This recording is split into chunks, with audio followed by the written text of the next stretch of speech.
أهلا بكم مجددا. بين فتوى تحلل أكل لحم الجن، وأخرى تنهي النساء عن التبضع من بعض الخضروات، وثالثة تدعو إلى عدم ترويج أو تزويج الفلول. أحدث تلك الفتاوى كانت لأحد الدعاة المسلمين في أوروبا، والتي حرم فيها على النساء والفتيات ملامسة بعض أنواع الخضروات والفاكهة مثل الموز والخيار، بدعوى أنها ربما تؤدي إلى إغوائهن.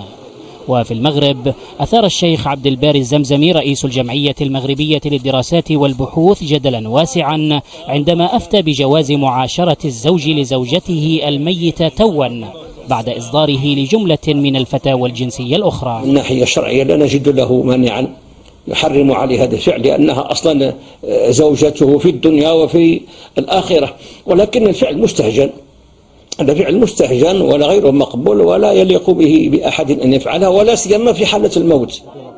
وفي الصومال أصدرت حركة الشباب المجاهدين خلال شهر رمضان الفائت فتوى بتحريم أكل السمبوسة، بدعوى أنها تحتوي أضلاعا مسيحية تشبه أضلاع الثالوث المقدس المسيحي.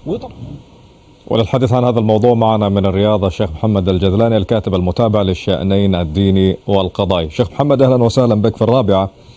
حتى السمبوسة حرام، يعني فتاوى أقل ما يقال عنها بأنها بعيدة عن العقل والواقع، وحتى أنها مثيرة للسخرية أحيانا، لماذا؟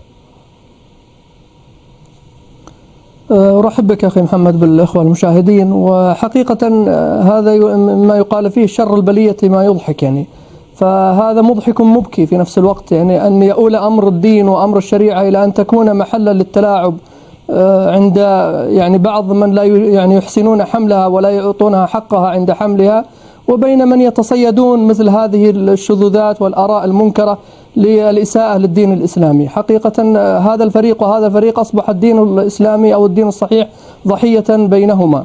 فمثل هذه الفتاوى أنا حقيقة كنت أحضر في الجواب أن أقول لك بأن الفتاوى التي تكون محل السخرية والتندر جزء كبير منها يصدر من أناس محسوبين على أهل العلم أو محسوبين على أهل الفقه، وقد لا يكونون معروفين بالفقه الشرعي أو الفقه، أو لا تتوافر فيهم شروط الفقيه أو المفتي التي ذكرها الفقهاء.